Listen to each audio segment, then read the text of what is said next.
இன்னைக்கு சூப்பரான ஒரு ஸ்நாக் ரெசிபி பண்ண போகிறேன். வெளியே நல்ல கிறிஸ்பியாக இருக்கும், உள்ள நல்ல க்ரீமியான டேஸ்டி ப்ரான் க்ராக்கெட்ஸ் எப்படி செய்கிறதுன்னு இந்த வீடியோவில் பார்க்கலாம். ஃபர்ஸ்ட் ப்ரான் வேக வச்சு எடுத்துடலாம். அதுக்கு ஒரு சின்ன பேனில் கொஞ்சமாக எண்ணெய் ஆட் பண்ணியிருக்கேன். 1/4 கிலோ ப்ரான்ஸ் சின்னதாக கட் பண்ணி நம்ம இதில் வேக வச்சு எடுக்கலாம். பெரிய ப்ரான்ஸாக இருந்தால் இந்த மாதிரி சின்னதாக கட் பண்ணிக்கோங்க.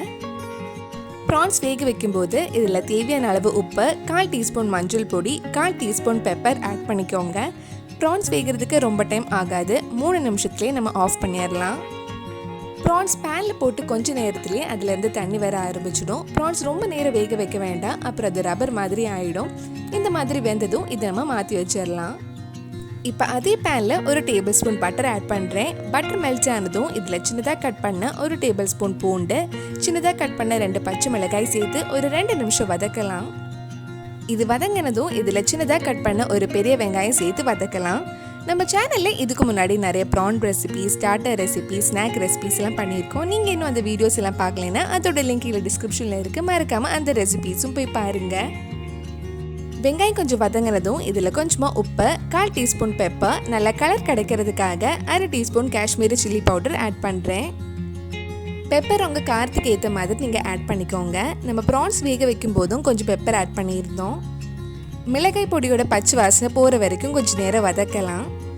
கடைசியாக இதில் கொஞ்சம் மல்லி இலை ஆட் பண்ணால் நம்ம மசாலா ரெடி ஆகிடும். மல்லி இலை போட்டு மிக்ஸ் பண்ணதுக்கப்புறம் இதில் 1/4 கப் மைதா ஆட் பண்ணுறேன்.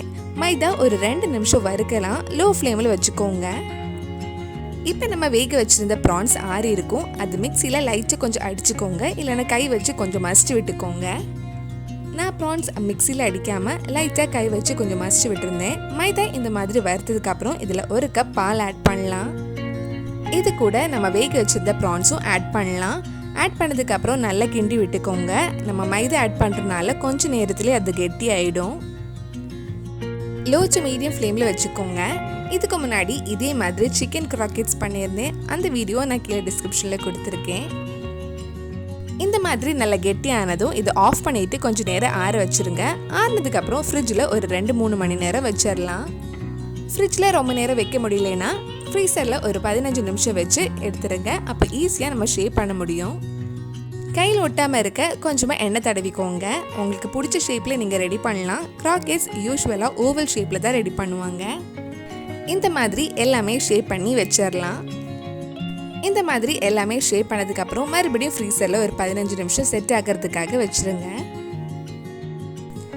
இப்போ எல்லாமே ஃப்ரீசரில் வச்சு எடுத்ததுக்கப்புறம் இது நம்ம கோட் பண்ணி எடுக்கலாம். ஃபர்ஸ்ட் இது மைதாவில் கோட் பண்ணதுக்கப்புறம் ஒரு பவுலில் முட்டை பீட் பண்ணி வச்சுருக்கேன், அதில் டிப் பண்ணி எடுக்கலாம். முட்டையில் டிப் பண்ணதுக்கப்புறம் பிரெட் க்ரம்ஸில் நல்லா கோட் பண்ணி எடுத்துக்கோங்க. பிரெட் க்ரம்ஸ் கோட் பண்ணும்போது முட்டையில் டிப் பண்ண கை யூஸ் பண்ணாதீங்க, இல்லைன்னா சீக்கிரமே பிரெட் க்ரம்ஸ் ஈரமாயிடும். இந்த மாதிரி பிரெட் க்ரம்ஸில் நல்லா கோட் பண்ணி எடுக்கலாம். இதே மாதிரி மிச்சம் இருக்கிறதும் நல்லா கோட் பண்ணி எடுத்துக்கோங்க. இந்த மாதிரி கோட் பண்ணதுக்கப்புறம் நீங்கள் உடனே ஃப்ரை பண்ணி எடுக்கலாம், இல்லைன்னா இதை ஃப்ரீசரில் ஸ்டோர் பண்ணிவிட்டு கெஸ்ட் வரும்போது சூடாக ஃப்ரை பண்ணி கொடுத்துக்கோங்க. இது ஃப்ரை பண்ணுறதுக்காக ஒரு கடாயில் எண்ணெய் சூடு பண்ண வச்சுருக்கேன். எண்ணெய் சூடானதும் கொஞ்சம் கொஞ்சமாக இதில் போட்டு நம்ம ஃப்ரை பண்ணி எடுத்துடலாம். ஒரு சைட் ஃப்ரை ஆனதும் இன்னொரு சைட் திருப்பி போட்டு நல்லா கோல்டன் ப்ரௌன் கலர் ஆகிற வரைக்கும் நல்லா கிறிஸ்பியாக ஃப்ரை பண்ணி எடுத்துக்கோங்க. இதே மாதிரி மிச்சம் இருக்கிறதும் நம்ம ஃப்ரை பண்ணி எடுக்கலாம். அவ்வளவுதான், நல்ல டேஸ்டியான ப்ரான் க்ராக்கெட்ஸ் ரெடி ஆயிடுச்சு. கண்டிப்பாக நீங்களும் இந்த ரெசிபி உங்கள் வீட்டில் செஞ்சு பாருங்கள். பிடிச்சிருந்தா இந்த வீடியோவை லைக் பண்ணுங்கள், உங்கள் ஃப்ரெண்ட்ஸ் அண்ட் ஃபேமிலிக்கு ஷேர் பண்ணுங்கள். வேறு நல்லா ஸ்நாக் ரெசிபி நம்ம சேனலில் ட்ரை பண்ணலான்னு கீழே கமெண்ட் பாக்ஸில் சொல்லுங்கள். நீங்கள் இன்னும் என்னோட சேனலை சப்ஸ்கிரைப் பண்ணலைன்னா மறக்காமல் சேனலையும் சப்ஸ்கிரைப் பண்ணுங்கள்.